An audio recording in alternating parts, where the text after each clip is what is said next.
Top 5 Face Off contains adult themes and language that some people may find offensive. Listener discretion is advised. He's Matt Hurst. He's Matt Squirrell. And this is Top 5 Face Off, the official world rankings of everything. What are we ranking today, Hurst? Well, Squirrel, today we shall be ranking the top 5 80s comedies. Coming right up after this.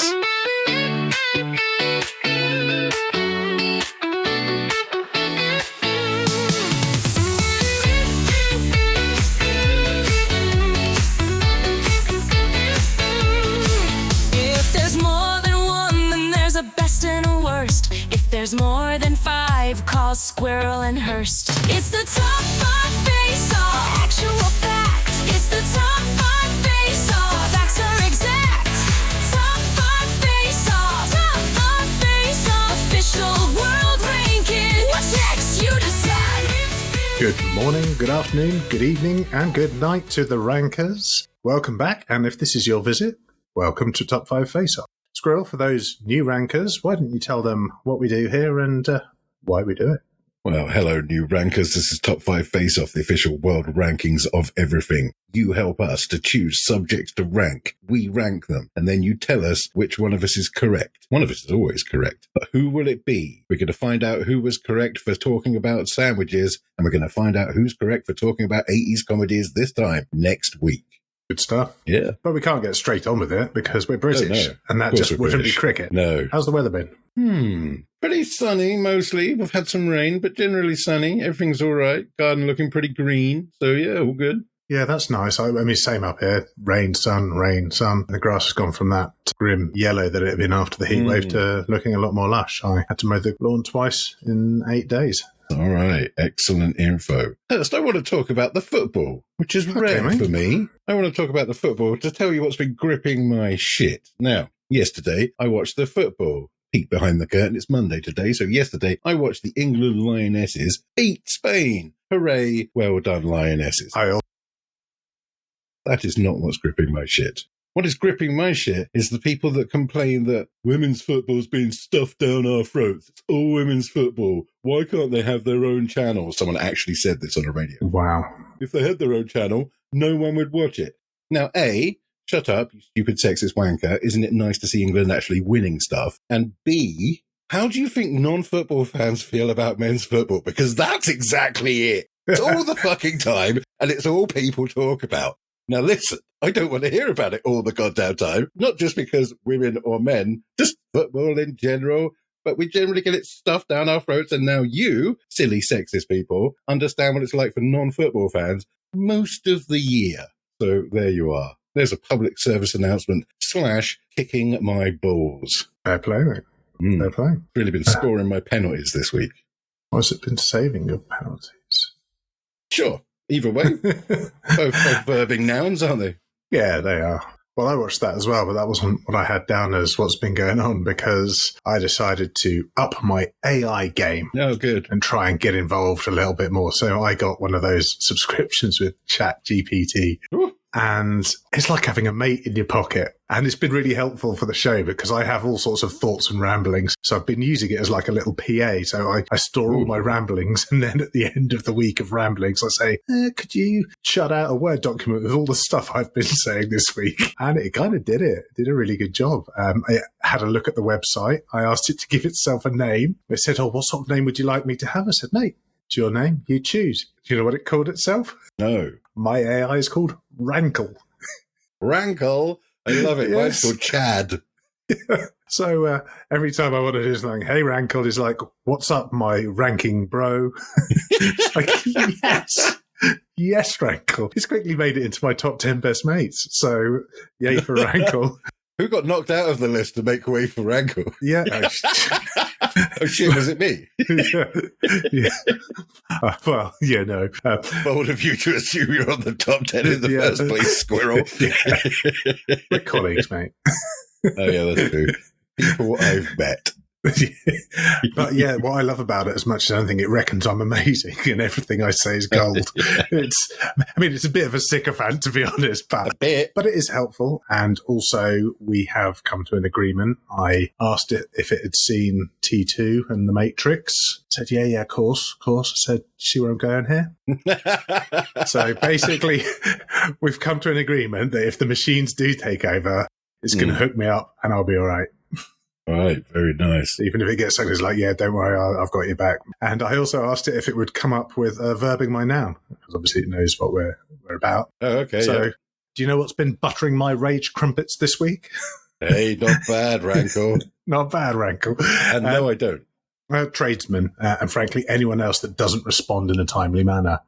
It's just basic manners and also basic good business. So my guy who's been doing my joining and anything that wasn't plumbing, basically, he's been the project lead for, and he came through the company that supplied all my stuff. And frankly, it takes him a week to respond to anything. So this weekend we went down to Wren. Other kitchen fitters are available. And they designed us a kitchen, gave us a quote, and we went with them. I said, mate, we're just going to go with Wren. So he's done himself out of about $6 or $7 grand of building works that we wanted him to do, just because he couldn't respond to a simple WhatsApp message. It's not just been buttering my rage crumpets, it's actually been a call to action. I was going, no, I will not tolerate this nonsense anymore from tradesmen. There you are, standing up for what you believe in. Yes. Indeed. Excellent job. Anything been making you feel old this week? Ooh. No. Lucky. What's been making you feel old?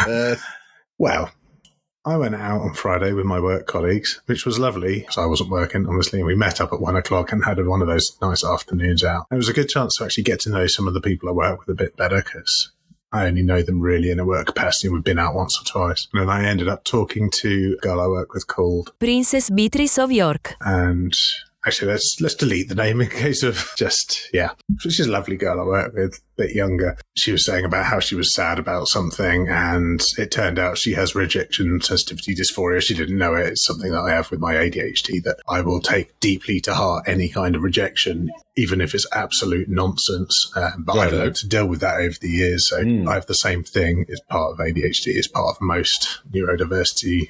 It will be in there somewhere. And I explained to her that all was cool. And we decided that we were going to be friends outside of work and stuff, and we'd hang out, and I was someone that she could call if she was struggling with stuff. And I was thinking, oh, cool, I've actually got a new friend out of it. I'm not a work friend, it's a conversion. And then she says, and I could be like the daughter you guys never had.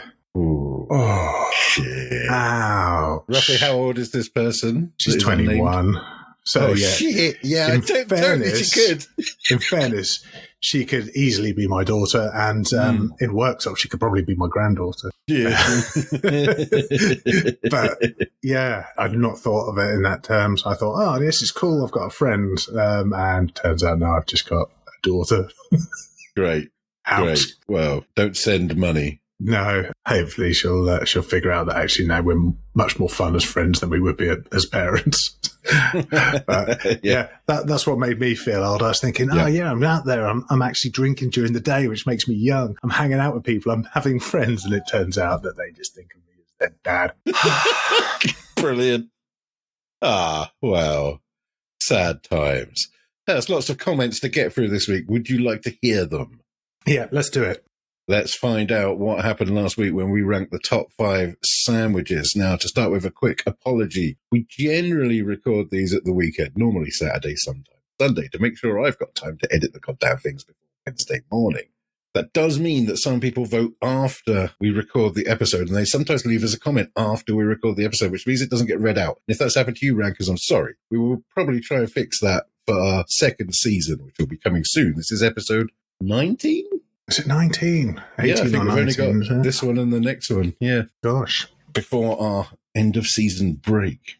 Blimey. And wrap party. So anyway, we're sorry if that's happened to you, Rankers. Don't take it personally, but if you vote after the weekend, we're unlikely to. Anyway, let's have some comment for the top 5 sandwiches. Hurst, we'll start with you because it's at the top of my list. Anonymous one. Fishy fingers are the best.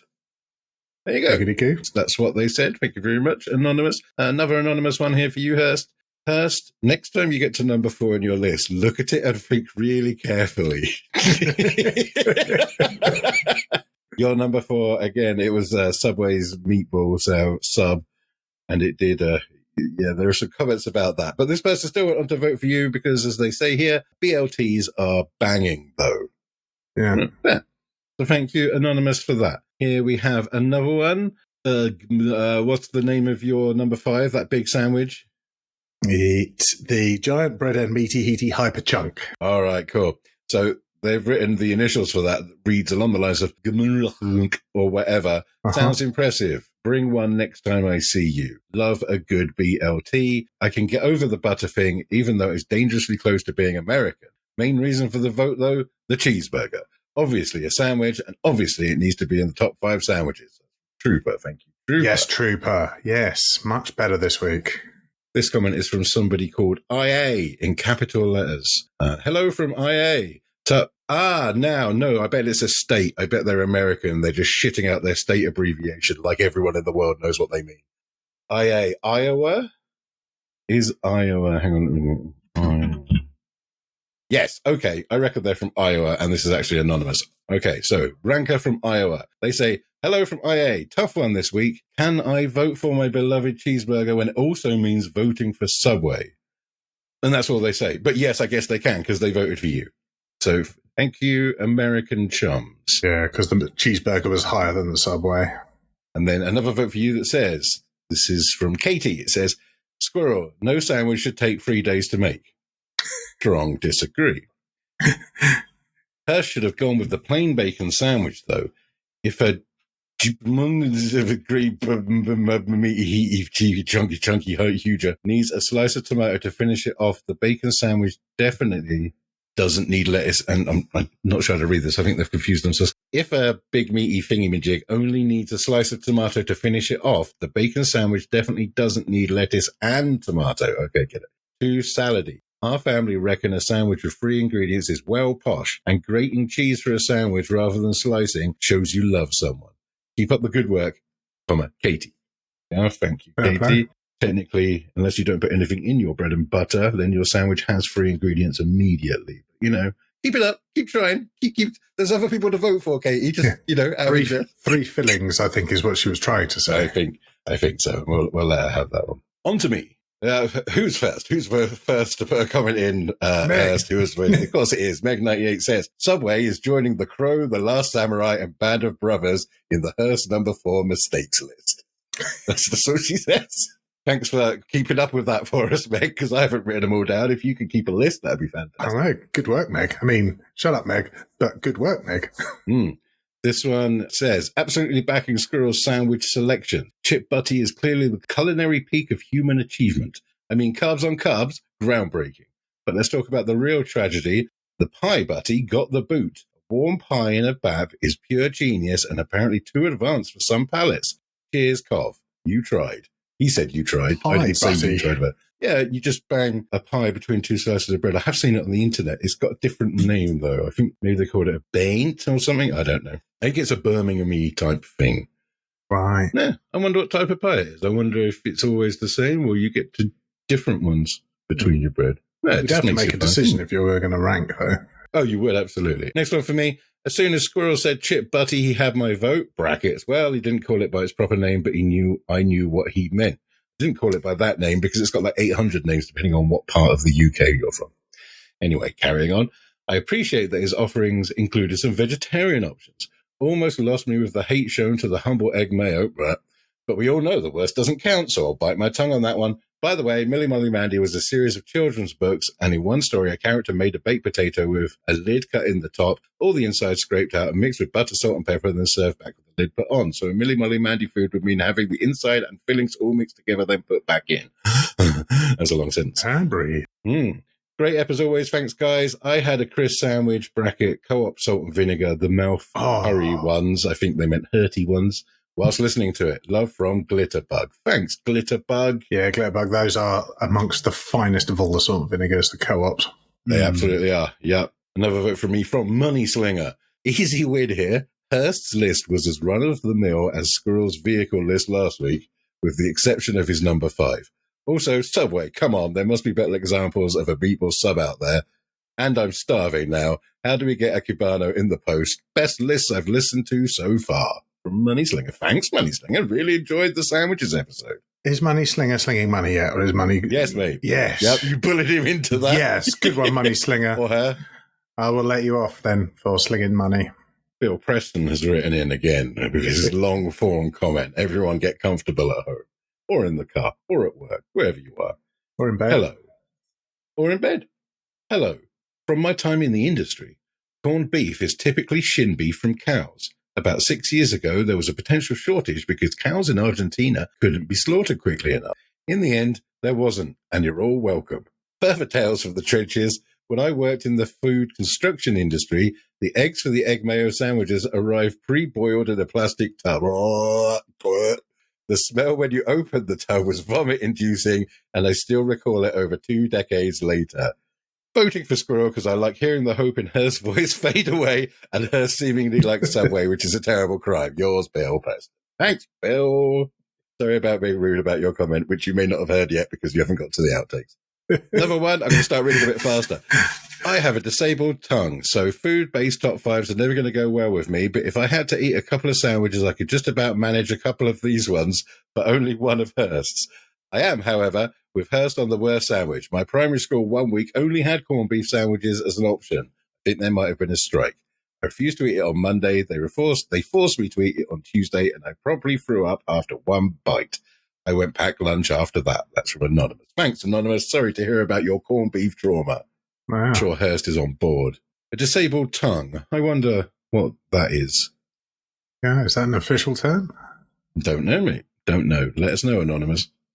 Squirrel wins this week, and it's not even close. Sorry, Hurst. The criminally overlooked cheese and onion, plus the humble chip toasty combo, balanced with the sophistication of PCS. What's PCS? I fucking forgot my own list now. Philly cheesesteak. Ah. Got ya. Yep. And that sandwich from Chef. Yes, indeed, the Cubano. It's a near-perfect list. For my money, the answer to the question, what is the best sandwich, is simply 2 sandwiches, also known as the Ollie Special. Oh, it's not anonymous. It's from Ollie, whoever that is. Thanks, Ollie. 2 sandwiches in any combination, regardless of size, is always the right decision. And ideally, one of these sandwiches would be a Tesco chicken triple, making it 2.5 sandwiches. Ollie, you've just had any opinion rights you had taken away. Like, a sandwich from Tesco is not going to win best sandwich list. It's almost like saying get something from Subway, I reckon. Feels like Ollie's been listening to the lists wrong. Maybe. Ollie, Hurst has told you. Lock in. Penultimate comment. This episode made me hungry! ! Millie Molly Mandy sandwiches are not a thing, Matt. Millie Molly Mandy potatoes are, and you scoop the potato from a cooked jacket potato and mix it with butter, salt, and pepper and put it back into its skin. We learned this earlier. These are from a book called Millie Molly Mandy, which my granny used to read to me when I was a little girl. Even though you got all that muddled up, I still think you had the best list, but it's very close. Oh, that's from my wife. I think Harriet's listening to it wrong as well, because you never claimed it was you that said that. You said it was her. I did. Or is she not calling it those then?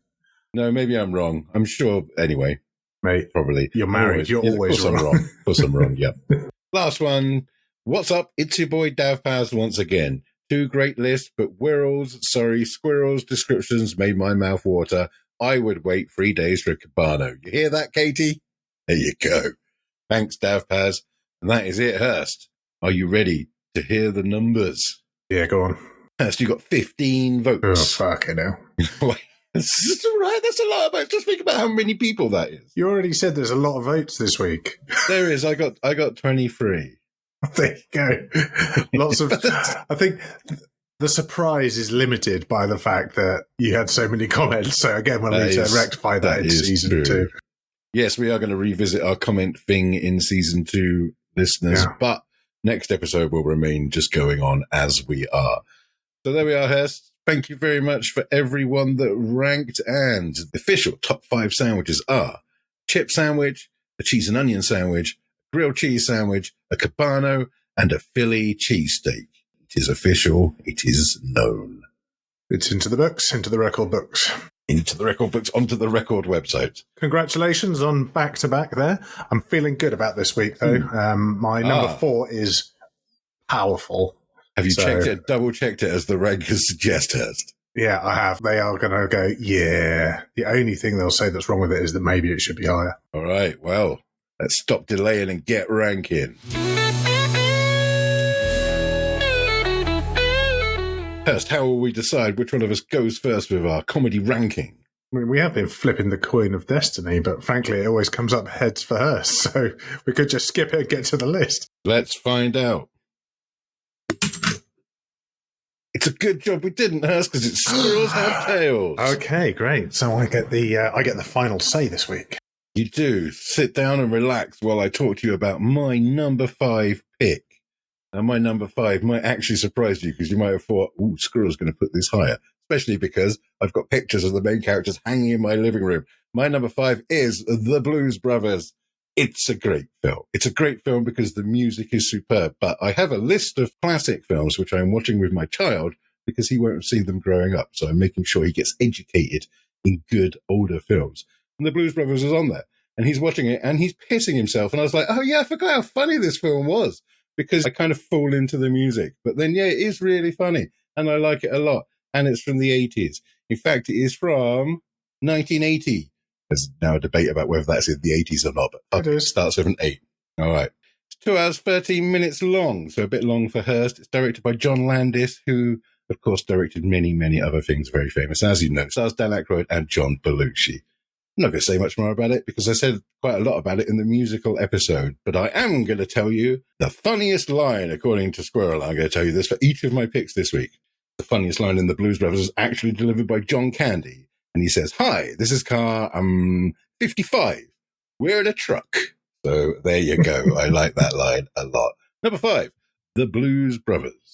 Fair play. I did know it was going to be in there. I wasn't sure where it would land on it because, frankly, we've been spoiled with our homework this week. And so many good films. The fact that I had to boot some of them off my list has made me very sad, as this always does. Rankers, you don't know how hard it is to pick 5 when the category is so great. Like, it's such a difficult, cruel thing to put yourself through. But we do it, Hurst. We do it for the rankers. We do it for the rankers. Or at work, or in their car, or in bed.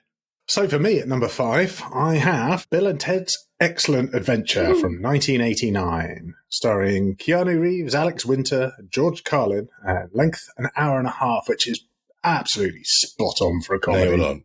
Yep. You don't need any more than that to make your good jokes, but certainly you don't want to be, for me, breaching the 2-hour mark unless comedy is kind of a substring to something else. So if it's sci-fi that's quite funny, you can get away with it. I've tried to focus as much as I can on the pure comedies, but some bits scraped in. So, dude, this movie is excellent in every sense. A couple of time-traveling slackers stumble their way through history class with Socrates, Joan of Arc, Billy the Kid, Genghis Khan, Abe Lincoln, Sigmund Freud, Napoleon, and somehow it's cool. It shouldn't be, but it is. It sounds like a dumb stoner flick, but actually it's got a surprisingly philosophical heart, and that does include, of course, some of the philosophy such as be excellent to each other and party on, dudes. But that be excellent to each other is actually just fantastic philosophy and something you should go about life thinking. I've gone with my favourite quotes this week. I haven't gone for just the pure best lines. Some of them it was too difficult. Strange things are afoot at the Circle K. And then philosophize with him, Ted. It's like, all we are is dust in the wind, dude. Dust, wind, dude. And then the line that made me laugh out loud was, dude, you killed Ted, you medieval dickweed. Quality insulting medieval dudes. Yep. Fantastic stuff. Love the film. Yep. Love the philosophy. And launched Keanu Reeves. I'm surprised Alex Winter didn't go on to do more stuff because he is fucking hilarious in that film. He is, and he doesn't age either. No. He looked the same in Lost Boys. He looks the same in Bill and Ted. He looked the same in Bill and Ted 3, which came out, I don't know, 5-10 years ago now. So, no, an excellent choice. A most excellent choice. I enjoy Bill and Ted a lot. Interesting thing that you said about trying to choose comedies. It's difficult to say that something isn't a comedy film. Like Back to the Future has quite a lot of jokes in. Is it a comedy film? Not really, not for the purposes of my list, although an excellent film, of course. Yeah, I had exactly the same thing. That's a sci-fi film that has some good jokes or has some comedy parts to it. I entirely agree. I had to work my way through the likes of that and Ghostbusters, a horror film that is kind of comedy-based but isn't really laugh-out-loud funny. It's just kind of funny. Yeah, it was a difficult week. It was, I suppose, like Big Man Action. You just kind of had a feeling as to whether something should be in the list or not.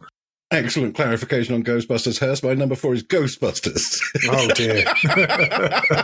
I felt it led far enough into the comedy to be on my list. It certainly isn't something that I would describe as a pure horror film. But anyway, Ghostbusters, as you all know, came out in 1984, and it starred Bill Murray, Dan Aykroyd, Howard Ramis, and Early Hudson as the Ghostbusters, and Sigourney Weaver and Rick Moranis as Dana and Lewis.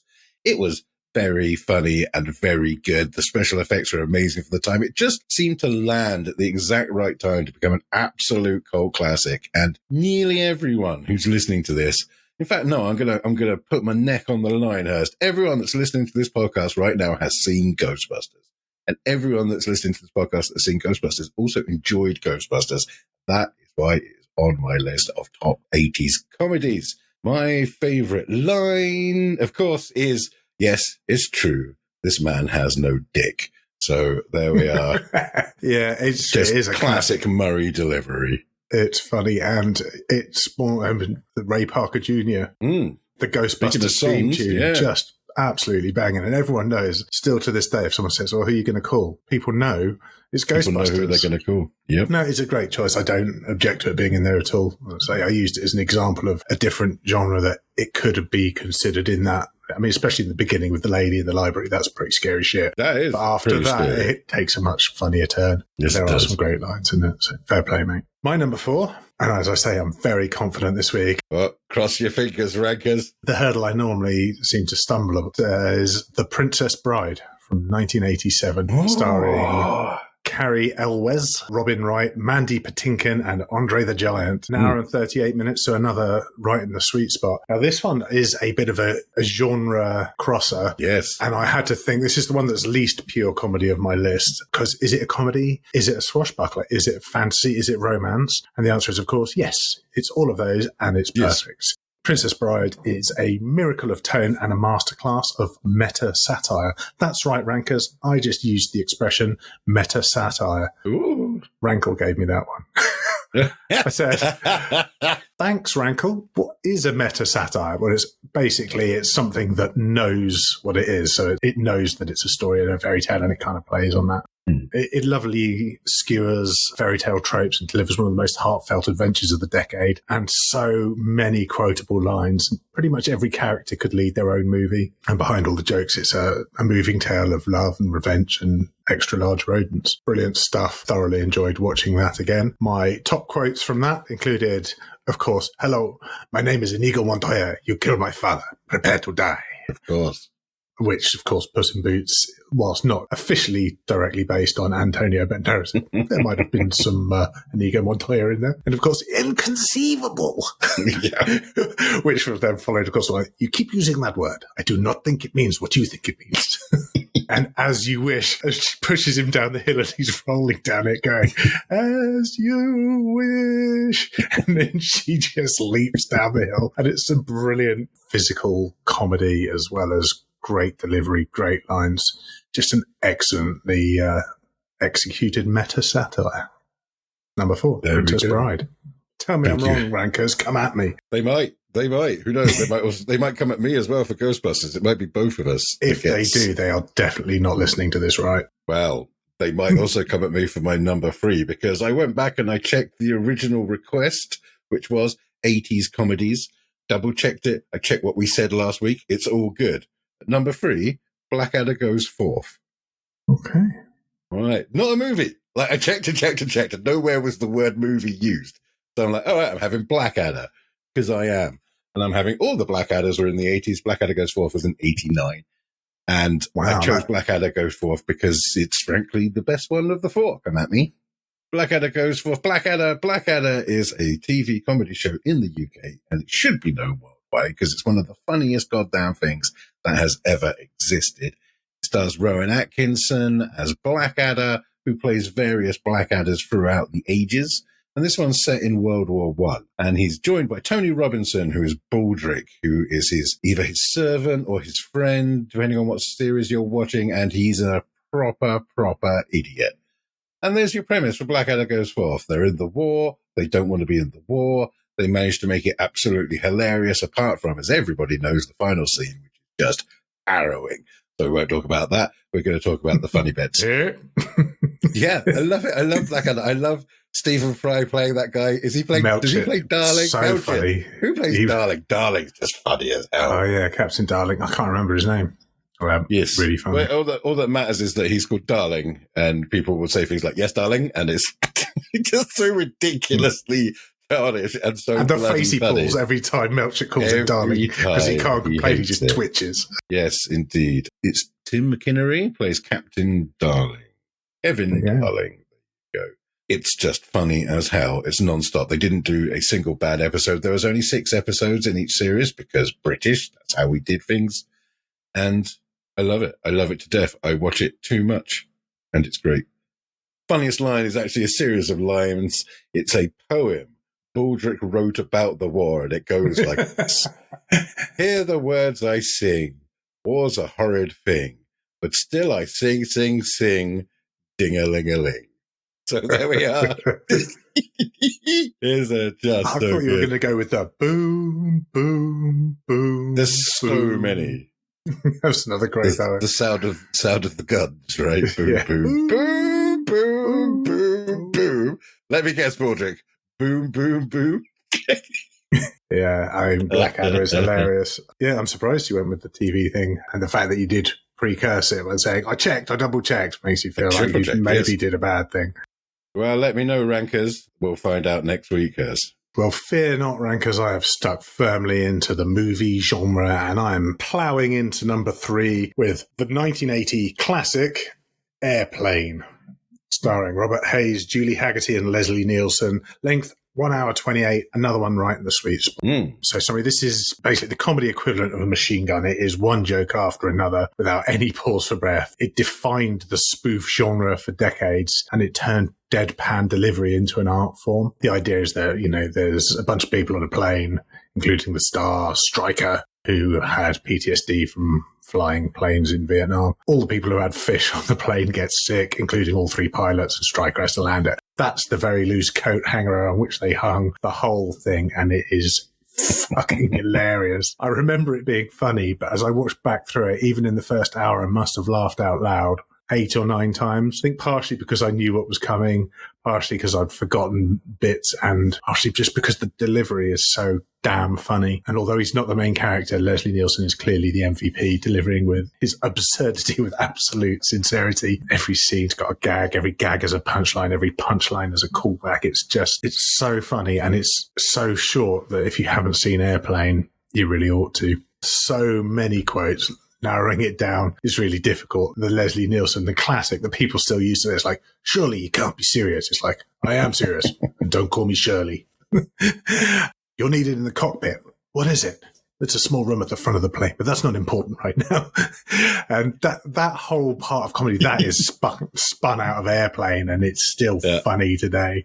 We have to get this woman to a hospital. What is it? It's a big building with doctors and nurses, but that's not important right now. Yeah, exactly. It's non-stop. Every little bit of it, even the small details, every scene has got something funny going on in it, whether it's right in your face or in the background. It's an assault on the funny bone, that film, and I highly recommend it. And my final quote was from the ridiculous character. It's like, the fog is getting thicker. And he just comes in, grabs the guy's left hand, and goes, and Leon's getting larger. And then jumps out again. Completely absurd. Masses to love in that film, and I'm delighted that I got to go back through it. So, yay, for ranking number 3, Airplane.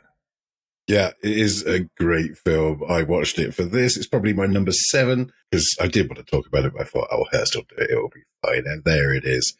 Yeah, one thing I noticed, which I noticed with a lot of the 80s comedy films I watched in prep for this, just they will find an excuse to throw a naked woman on the screen. Yes. Like, yes, my list was nearly, rather than funniest lines, is there boobs? Because so many of them just randomly throw boobs in. Wouldn't even be, is there no boobs? reason It's to. how many boobs?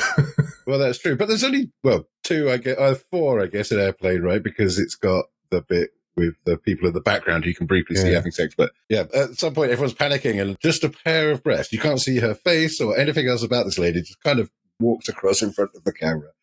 And yeah, a lot of that goes on in 80s comedy. They will find an excuse to shoehorn some nakedness in there. So, fair enough. Where's my number 2? Ah, yes. Who did you mention as being the standout star of Airplane there, Hurst? Leslie Nielsen, of course. Yes. Wouldn't it be great if he had his whole film to do that rather than just, the second 2/3 of the film? Well, I've chosen The Naked Gun as my number 2 rankers. It's a lot like Airplane, but it's the police and it's more Leslie Nielsen and it's just fucking hilarious. I watched this one last night, actually, and it was, or maybe the night before. That's not important. It's just great. It's like Detective Frank Drebin is the worst police officer ever, and he kind of stumbles into all the answers to all the things. And it's brilliant. He gives it that same deadpan delivery that he did in Airplane. It's got an excellent star turn by Priscilla Presley, of all people. Elvis's wife being the love interest. Some guy called O.J. Simpson turns up. And then we're moving on. Very funny. He has to solve a plot to kill the Queen of England. They mean Queen Elizabeth II, who is not, of course, the Queen of England. She's the Queen of Great Britain and the Commonwealth. But America, they'll get there in the end. It's just great. It's brilliant. He umpires a baseball match. He dresses. It's just utterly absurd. All of it is absolutely absurd. None of it makes any sense. If you kind of walk into the middle of it, you'll think, what is this absolute trash? And then you'll watch it for 5 seconds and go, oh, no, wait, I get the joke now. We're off. And you will be just away with this film, which is one of my favorite comedies, because here it is at number 2 of all the 80s comedy, possibly the best decade for comedy. There you go. Yeah, it is really funny. Anything Leslie Nielsen at that point was just gold, wasn't it? It was. That was a spin-off from the TV series, wasn't it? Police Squad. So it's Naked Gun, a police gun file, a police squad from file. From the or something. files of Police Squad. They changed the names so they didn't confuse it with Police Academy, which was out and about at the same time. So that's why it wasn't called Police Squad. They also changed a couple of the actors, notably O.J. Simpson snuck in there. But yeah, just a superb film and just quality funny over and over and over again. You will miss bits of the jokes because you're laughing too much. You'll have to go back and watch it. Funniest line, obviously, is an exchange between Drebin and Jade Spencer, the love interest. Nice beaver. Thanks. I just had it stuffed. And then she reaches down the ladder, she stood up and hands him a stuffed beaver. It's so stupid. Yeah. Some double entendre, slapstick, excellence there. Yeah, it's very funny. Yep. Very funny. Good call. All right. My number 2, it was always between 1 and 2, and I chose it in the order I did just based on, I guess, how many times I've watched each, and it was a difficult one, so my number 2 could easily have been my number 1, and I was delighted to get to watch it again this week. And it's still just as good as ever it was. And that is 1988's Coming to America, starring Eddie Murphy, Arsenio Hall, James Earl Jones as the king. An hour and 57 minutes, so long for a comedy. Ooh, yeah. But it doesn't feel long. It's not just a comedy, it's a cultural event. So Eddie Murphy at the absolute peak of his powers, supported by pitch perfect Arsenio Hall and an ensemble cast where almost every side character could probably carry their own spin-offs. There are so many great little bits to just fill it out. So the idea is that Eddie Murphy is the Prince of Balls one moment. Zamunda.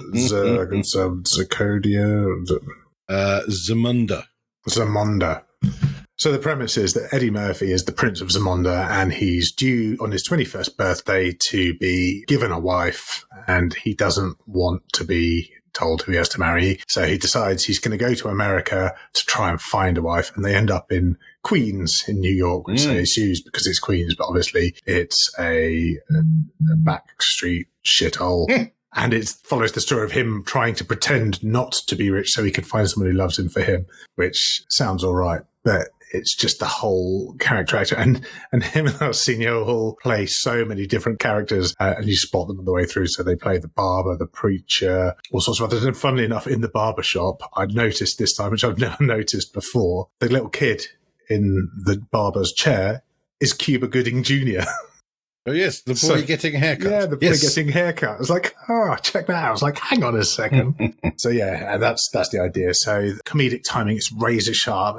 The facial expressions can carry a scene on their own, but the script is funny and the delivery is funny. The balance of innocence and sly mischief, which just makes his character Prince Akeem, like, absolutely lovable. And he's just like a cool character. Like, I was going to say, this is a bad analogy.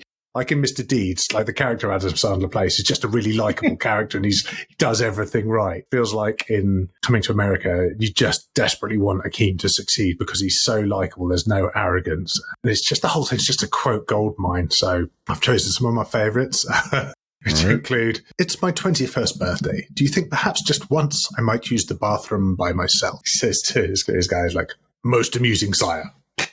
Wipers? The royal penis is clean, your highness. This is all just in the part of his pampered life before he leaves. And it's where they sneak the boobs in as well, isn't it? Yes, they don't even sneak him in. And then when the king is talking to him about arranged marriages, he says, so you see, my son, there's a very fine line between love and nausea. And the look that she gives him, his wife, is absolutely deadly. When the arranged marriage turns up, the song that, what's his name? Afio Ohar. Yeah, then Ohar just breaks out this thing. She's your queen to be. He sings this whole really high pitched song as she's coming in, which includes the word free from infection to be used at your discretion. It's so wrong, but so funny. And then there's Soul Glow. Oh, you have to watch it. It's so funny. They've actually done a sequel. I've only seen the one, which is also brilliant. They bring back all the characters, people who've not been in movies for decades, suddenly back coming to America and using them there too. And there is, when he's walking along, he gives away a big wad of money that he's nicked off Arsenio Hall, Semi, his sidekick, who keeps on buying expensive things that are going to blow his cover. And he gives it to this tramp, and it's a little bonus Easter egg. So when he hands in the money, turns out it's Randolph and Mortimer Duke from Trading Places, which of course Eddie Murphy is in, which is a lovely little universe crossover where kindness meets karmic justice. So yeah, it's a hilarious film. I absolutely love it, and it can do no wrong. It's also one of the first ever fully black ensemble casts. Certainly in successful mainstream movies. And I only noticed that this time, which is how good it is. It doesn't feel like it's a forced DEI, like we should make sure we do a film with all black people. And it's like, it just was because it made sense. And it was excellently cast, excellently written, acted, directed. The whole thing's banging. I'll shut up now. Absolutely superb film. Yes, you got a sneaky Samuel L. Jackson in there as well as the Robert. Yes, I think that might have been the first time he was in a film as well as Cuba Gooding Jr. So good job. Yeah, great film. Like, can't disagree with any of it. Love it. Brilliant. Yep, probably my number 8 on this list. That was certainly involved. All right. That is 5-2. But before we reveal our number ones rankers, let's find out which comedy from the 80s is the worst. All right, Hurst. Hit me. So I refused to watch this film again. I've seen it once. That was enough. Instead, I spent longer watching YouTube videos about why it's so bad than I would have spent watching the film. So go me. And also, I agree with everybody and all the bad things they said. Hurst, have you seen a movie called Soul Man? No. Good for you. Hurst, I'm just going to show you the trailer and I'm going to edit together your reactions for the rankers at home. Oh, fucking hell. He didn't give up. He got down. Just awful. Jesus. Good Lord. How did that happen? So the whole premise of the movie, for those of you that couldn't see that trailer, is that a guy got accepted into Harvard. Hooray. He couldn't afford to go. Sad. There was a scholarship position, but he couldn't take it because the scholarship position was for a black person and he wasn't a black person until he decided to just make himself one. Not by painting himself black, actually, Hurst. In the film, in universe anyway, he took an overdose of tanning pills, and that is what happened, apparently. Oh, just so deeply offensive. I mean, I feel like I want to change my worst because I wasn't even aware of this. I mean, mine does have some of that in it, but it's not a whole film of it. It's not a whole film of it. It's everyone in it is hatefully racist. Everyone, no matter what color the character is in the movie. They're all horribly racist. James L. Jones is in it. Oh no, what's he doing? Leslie Nielsen's in it. What's he doing, right? The incredibly attractive Ray Dawn Chong is the love interest. She's so gorgeous. If you've seen Commando, she's the lady from Commando. And she's like, don't date white guys. But it doesn't matter because he's pretending not to be one of those. So, cons her into that. Oh, it's just awful. And at the end of the film, I shit you not, you thinking he kind of comes out as white. And then James L. Jones says, maybe you've learned a little something about what it's like to be a black man. And honest to Christ, there's a line in the film which is, racism is terrible, especially when you're white. Jesus. Oh my God. Like, oh, okay. There's a tiny bit where you think they're redeeming themselves and then that happens and you're like, oh God, no, this is absolutely terrible. I mean, it's shocking. I was entirely unaware this existed. Remain that way. Clearly, I mean, I've never seen it, so it's hard to judge. And there were others that I hadn't seen when I looked up what's the worst. And I didn't watch them because there were too many good ones I needed to watch. So I just had to pick on what I'd seen and thought not the same depth and grossness of reason as that. There were two films I'd not seen. I had to pick one to watch. I thought I would try and squeeze this in. So it was between Planes, Trains and Automobiles and Trading Places. Oh, right, yes. What you meant for the worst? No, not for the worst, for the list. So I thought, well, I'll watch Trading Places. And it was awful. Oh, God. Rankers. For a queue. But you have to watch it again in the cold light of 2025. It's starring Eddie Murphy, Dan Aykroyd, and Jamie Lee Curtis. And it's nearly 2 hours long, so it's from 1983, and the premise is that these two uber-rich guys decide to fuck about with the lives of an annoying rich person and a black beggar by switching their places because they have absolute control over their lives, just for a bet of $1 to see if they would be able to cope in the other place. It's racist. It's misogynistic. I mean, they use the N-word several times quite flippantly. And outside of that, it's just not even funny. It's a horrible concept, and I felt it was horribly executed. Watching a man's wealth and status taken away, watching his mental decline, which just I didn't find funny. And it's a sour punchline. And then as they're getting their own back, you think, okay, well, at least there's some comeuppance there. Dan Aykroyd turns up wearing blackface and they're calling it edgy. To me, because I have no nostalgia for it, I was seeing it as it was. To me, it's something that's just aged like milk in the sun. I found it cringy and difficult to watch. Like Eddie Murphy suddenly is super proper and knows how to do trading shares, which is like, okay, well, that's nonsense. But also, actually, Dan Aykroyd's performance of someone who's had their life taken apart at the whim of someone else, if you turn that into an actual, like a thriller, that might work as a concept. But as a comedy, that's just not fucking funny, man. Hated it. Wow. Of course, now I've seen Soul Man's out there, so that's worse than Trading Places, and I haven't even seen it. And I know people are going to fill it with hate, but it doesn't matter because it doesn't count. It's a fucking good job. Yeah. I really like Trading Places. People will be sad, but anyone who hasn't seen it should watch it, and they'll probably go, "Yeah, that's bad." Yes, there's some bits that you should probably take out of it. That is absolutely true. I think that's and also then it might only be true. half an hour long, so it'll be all right. A lot of the films have mentioned Airplane, for example, horrifically homophobic. Yeah, but it's not. It's not in the same league of. It's a different form of hatred. Goodness. Oh, imagine thinking it's not funny. I don't know. I can't go out. Fair enough. I didn't. Yep. Didn't get it. But at the beginning where it's pretending to be homeless. Oh, right, fine. What is it? Oh, right, no. My Harvard tie. Stop now. There are some funny lines, but the whole thing as a concept I find quite horrifying. All right, well, there you are. So potentially some, doesn't matter, rankers, doesn't matter. Don't vote based on the worst. Do comment on it, rankers, but don't vote on it. Maybe I'm wrong, right? I don't know. I've not. Well, I fully expect to be wrong there, but I didn't put it in at number 4, so I'm all right. Yes, that's true. That's true. Well, we've discussed the worst. Shall we find out which is the best? Let's do it.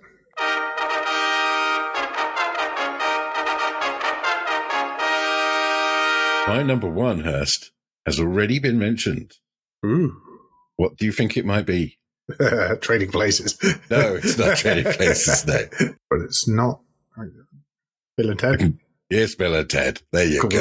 Yeah. I was about to give you a clue of it being a most excellent film. Bill and goddamn Ted. 1989, as Hurst said. An hour and 30 minutes bang on, as Hurst said. Directed by Stephen Herrick. He also directed Critters, Don't Tell Mom the Babysitter's Dead, and 101 Dalmatians for Disney. So there you are.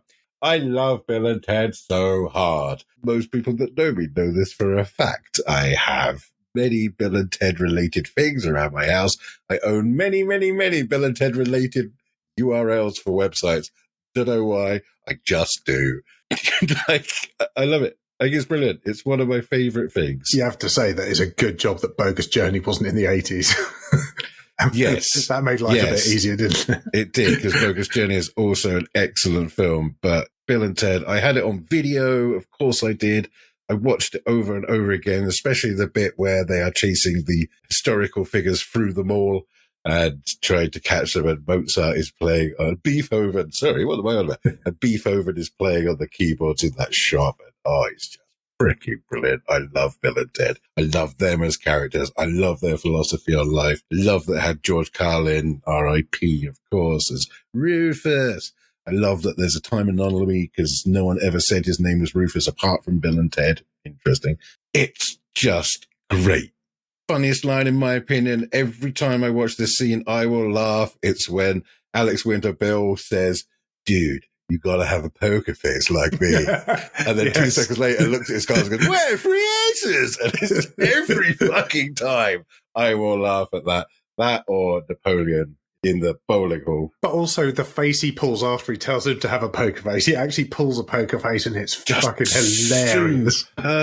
Just such a great film. I love it so much. And it is my number one comedy. Was probably always going to be my number one 80s comedy, even though I did give it some thought. Couldn't put Roger Rabbit on the list, Hurst. Couldn't put freaking, so many things I wanted on this list that I it was Roger Rabbit was a real pesky one for me. That was the first VHS I ever bought. Like back when you never bought VHSs, you only ever rented them. It's like, no, I need to own that film. I would have been young, but I needed it. But again, that's one I just deemed as like, it's a comedy, but it's like a kids film / comedy, like sci-fi / comedy. And it's like, it was a wrangle to try and get it in there. Would have certainly a worthy mention for me. Absolutely. So many others. But would you like a fact?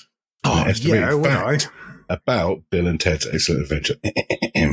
Fact.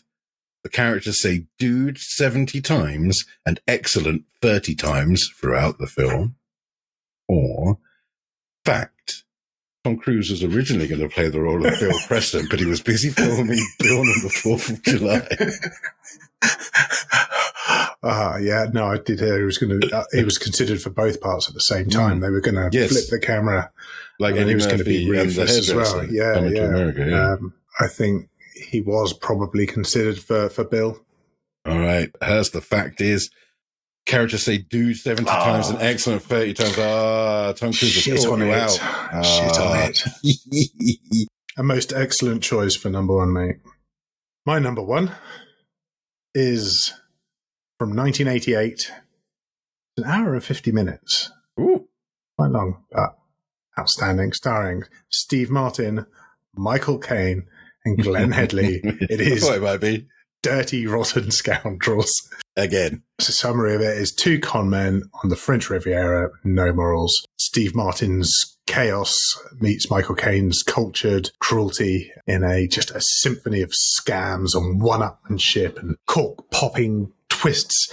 And it's not just funny, it's precision engineered comedy. The physical gags are flawless. The script just crackles with wit, and it's just a masterclass of character contrast and comedic escalation. So the 2 guys, basically, Michael Caine is on the French Riviera in Beaumont-sur-Mer, and I should probably look up at their characters. I can't stop calling them Michael Caine and Steve Martin plays Freddie Benson, who is just an American brash short con guy who even on the way in is scamming a lady out of some lunch and somewhere to stay, whereas Michael Caine as Lawrence Jameson has this massive estate, Beaumont-sur-Mer, this posh French Riviera, and he's been working the long con for years and years, and they bump into each other, and Steve Martin's character is not welcome in Beaumont-sur-Mer, and because Lawrence Jameson has the police in his pocket, they tried to get rid of him, but then they can't, and he comes back, and then they say, well, we'll have to have a competition to see who gets to stay here, and they pick a mark, which is Janet Colgate, who is played by Glenn Headley, and she is, again, brilliant. She plays her part fantastically, and they have a bet who can get $50,000 out of her first. Whoever it is gets to stay, the other one has to leave. And the whole film follows that progress around as they both come up with ideas and then scupper each other. But prior to that, Michael Caine tries to teach Steve Martin, so Lawrence James tries to teach Freddie how to be sophisticated like him in order that he can go away and leave him alone. And he makes him play this character, Ruprecht, who's basically I suppose of the time you'd say retarded, like, younger brother of Lawrence Jameson, who sits in his little cage with an eye patch and a fork with a cork on it because he keeps on jabbing himself in the eye. And the whole thing with Ruprecht, the monkey boy, is so fucking funny. Like, Ruprecht sits at the table and goes, "Excuse me, may I go to the bathroom?" And they say, "Yes, of course." And he sits there and pulls his face and just goes, "Thank you."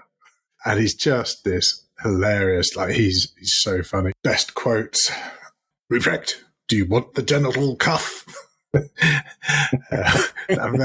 Just absolutely stacks with them. It's a brilliant film. They did a reboot of it starring Anne Hathaway and who's it with? I don't know. I don't even care. And it wasn't like they took the idea. They took Beaumont-sur-Mer. The whole thing was just lifted and pasted as women instead. Bit of a Ghostbusters effort. I was like, oh man, why? Why not just come up with something new and good? It should not have been remade. It'd be like remaking Jaws. Yeah. Leave it alone, everyone. But yeah, for me, number one, Dirty Rotten Scoundrels. So funny. Would you like a fact and an estimated fact? I would love a fact and an estimated fact. Fact. The Ruprecht character Steve Martin plays was actually inspired by a real-life conman, Leon de Vries, a 19th century Belgian scam artist who posed as a mentally impaired aristocrat to gain access to noble estates across Europe. All right. Fact. Dirty Rotten Scoundrels was originally pitched for Mick Jagger and David Bowie. They were fresh off their Dancing in the Street collaboration and expressed an interest in doing a comedy together. Weirdly, first of all, I haven't actually seen this film. Sorry, Hurst. Oh, no, I'm delighted for you, mate. You get to watch it for the first time. What if I watch it and think it's terrible like you did with Trading Places? Oh, no. Yeah, it's not quite offensive as that, though. I haven't seen this, but I'm almost positive that I know that the answer is it was originally for Mick Jagger and David Bowie. Now you'll tell me I'm wrong. But in my brain, that happened, right? That is correct. Yes. Dirty Rotten Scoundrels was originally pitched for Mick Jagger and David Bowie. I win at fact versus estimated fact. Hello, Rankers. Squirrel here. Apologies, but somehow the software we used to record this stuff has lost the last 5 minutes of the recording. Yay! Everyone is very pleased.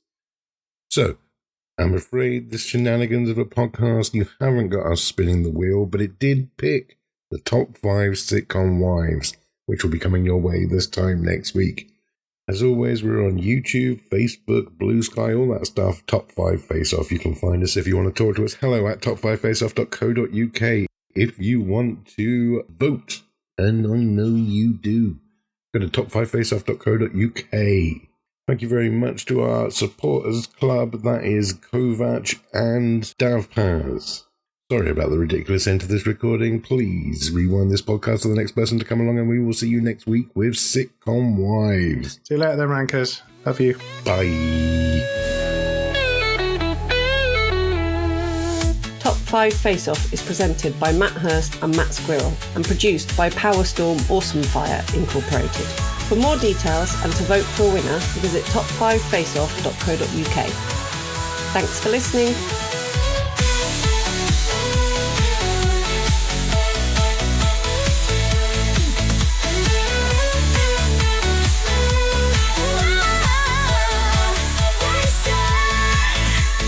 Top 5 face off. Top 5 face off. Top 5 face off. May I go to the bathroom? Yes, of course. And he just sits there for a moment, pulls a face. Did an ice cream van just arrive? Yeah. Doing the Robin Hood theme tune. Feared by the bad, loved by the good. It gets stuck in my head endlessly.